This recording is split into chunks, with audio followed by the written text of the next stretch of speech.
Tabletop Spotlight, brought to you by Dragon's Lair Comics and Fantasy.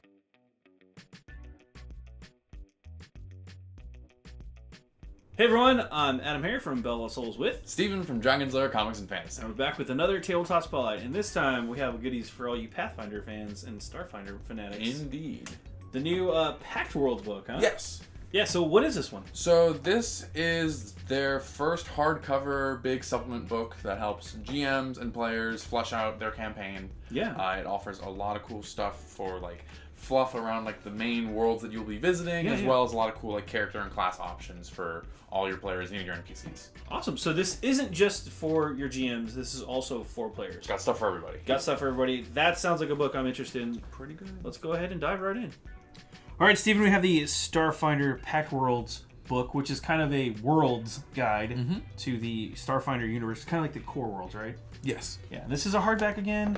How many pages are we looking at, by the way? That's a good question. There's some stuff. Let's flip back here. It's 215 there, so with some extra pictures there. So that's a lot of content. Yeah. So let's dive in, man. What do we got Sounds here? good. So right out of the gate, beautiful map spread of everything that's going to be covered in this book. Yeah, this is kind of the core worlds, if you will, of Pathfinder. Or, sorry, of Starfinder's universe here. Yes. And, again, I want to mention this. Even if you're not playing Starfinder as a setting, you should feel free to look through the history of this system. Totally. Because there's no reason you can't use it for other games, too. Absolutely. There's a lot of good material for any star-themed RPG you wanted to run. Yeah. Which I think you'll see that as we go through here. So, table of contents right out of the gate. Majority of that 200-page book going towards explaining all of the worlds that we'll be exploring in this setting. But then a lot of stuff for like starships, different groups of NPCs that you'll be encountering, and then of course the wonderful, wonderful player options you expect from a Paizo book. Yeah, player races, not classes, subclasses type stuff changes, and then we get onto the fun magic. Quote unquote magic spells and stuff like that. Yeah, and they make a very keen point to point out right out of the gate. Yeah. This book refers to several other Starfinder products, yet these additional supplements are not required to make use of this book. If you are interested in the references to the hardcovers, you can find more on their website, which is like free to use. Like awesome. That's really good on them. Cool. Well, let's check out one of the planets, and then we'll go through one of the starships and kind of go that way. Totally. I don't want to go through everything. Yeah, they give you a brief overview. Yeah. I'm going to cheat. You thought we were going to a planet. We're going to the sun! We're going to the sun! We're going to die. What's in the sun, man? There's actually like a really cool bubble city that is inside of the sun.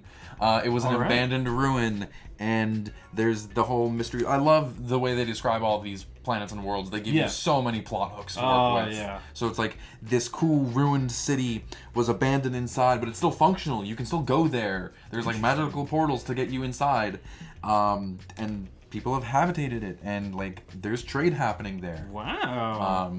It's a very easily accessed central point of the solar system. How interesting. How convenient.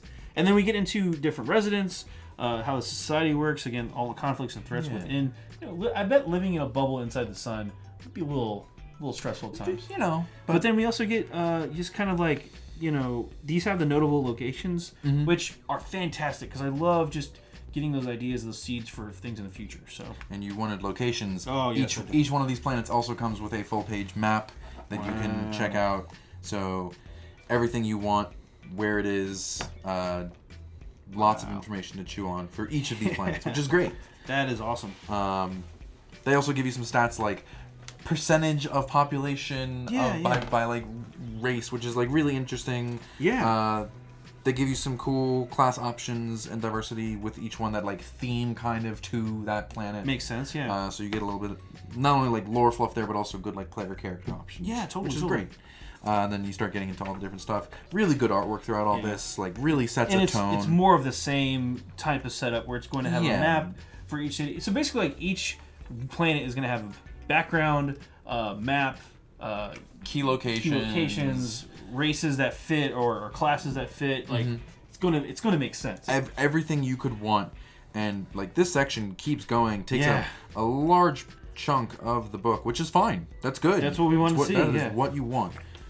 All right, now we get to Starships. This is one of the, I mean, it's Starfinder. There's going to be, hopefully, Starships. Yeah, so what are we looking at here with the type of ship? So you're getting into a little bit of like how ships work based on where you are, your means of transit, couple different like stat blocks for like how these things work, what sort of weapons you'll find, and they start getting into like by faction different expected ships to see and like when and where. So they have like little dinky mining crafts to like much larger space station and ships, battleships. I love the far too many spikes on these ships designs of the Hell Knight ships. Like those are cool. I think we need more spikes. I don't know. You know, they could use a few more Hell Knight ships. That's cool. And then we had these like flying cathedral things, which are dope. These are pretty cool looking. Yeah, it's nice to have these pictures to just like reference, like, hey GM, what do we see outside of the window? You see this? You see what? It's awesome. Yeah,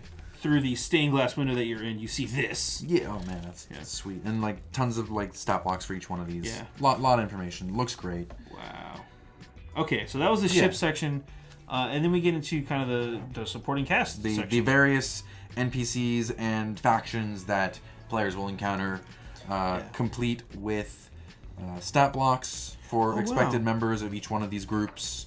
So like you got the free captains who are like a notable pirate mercenary band, and like here's your space pirate, here's a basic pirate, here's like your captain, sweet pirate lord, which is great. Yeah.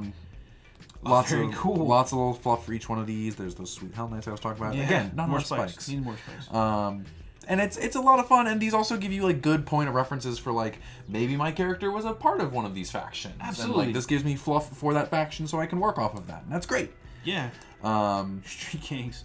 Yes. Yeah. Like, and then we get into player options. So this book is not just for your GMs, because the GMs obviously can use all that, but players can use all that too to create their backstory. But now we get into player options. Yes. And this is where the players can really start to pick and choose and kind of get into the nitty gritty of creating new characters. It's good stuff. Yeah. You'll see archetypes, which are kind of like more class options. Sure, yeah. So if you wanted to do like different spins on mage or paladins or other things. Yeah, yeah. Which exists in Starfinder. Totally fair. Yeah. It's great. Started. I love the aesthetic they go for with this. Yeah. Where it's like not quite medieval armor, but it's like still the sci-fi flair. It's great. Yeah. You get the feats. You gotta have feats. That work in it's for all Starfinder. those. You gotta have feats. You get all the sweet weapon types. You gotta have weapons. You're in space. Oh, it's dangerous. You gotta have guns, right? Different modifications. I think this is really cool, where like they give you a little bit of flavor for all these modifications. So it's like, if my player character was part of one of these factions, or like where would you more commonly see this kind of modification and why? Oh, not only just giving you like the stat effect. I think that's just a really nice touch. And then we get to the armor. This is all magical items and of that nature. Or not all magical, but this is items and things like that. There are hybrid items that are tech and magic. Yep. So when I say magic items, I wasn't kidding. It's there are magical things. Yes. Yeah. So yeah. A lot of like good quick little things. Some spells, more spell options for your spellcasters. Gotta have it. Yeah. But then let's get to the real fun toys. New player races. Astrozoans. Some really pretty yeah, funky. they're like shapeshifters and like that. You want to be an octopus guy? You can be an octopus guy. Do it. Do what you want. Yeah. Like. And again, like Bantrids good and Boreas. Boreas. That sounds right. Like pariahs, maybe. You know, you might actually be right, because these guys are like sort of undead. Yeah, that's cool. Okay. Again, stat block, like what you'd expect from like a Pathfinder, Starfinder thing. Stat block, good chunk of fluff to explain like where these are coming from. Droid dudes, yep. A lot of good options, and then like that's it. Like that's the book. But I say that's the book as if that's not a whole lot, but that's a ton of content. Absolutely. That man, Pact Worlds has got a lot of fun stuff. If you're a fan of Starfinder, or if you're playing, again, like I mentioned, other space games, like for sure, you could like cut all the stat block stuff out, and you still have a lot of really good fluff to work with here. A lot of background, lore, history stuff to work with. Very cool stuff. Let's hop out for a really fast recap. Well, that was the Starfinder Pact Worlds book. There's a ton of stuff in that book. A lot. There's a lot of stuff, which is good. Yeah, it's what you want. Absolutely. I was impressed by the sheer amount of like background and history that you have of the core world. For sure, and like that stuff kind of is covered in the core book, but I feel like this is the first meaningful book that goes over all of that stuff. Meaty. Starfinder being like a new setting for Paizo's stuff, like that's good. Yeah, it's what is needed. It's definitely like it's going to be a resource that you can mine for the backgrounds of your characters to make them feel more alive and more a part of the universe instead of just like absolutely. I have a character and here's my backstory I made up. Now you can actually root it in something in the core canon of the Starfinder universe. For sure, and it goes over a lot like the NPC factions, so you have things for GMs to play off of those as like antagonist groups, but then if like you were saying, a good player character background, which is super important. And then, for me, that's one of the defining factors for me when I roleplay. I want to know my motivation, why I'm doing stuff, because it makes it way easier to decide what to do if I know why I would do.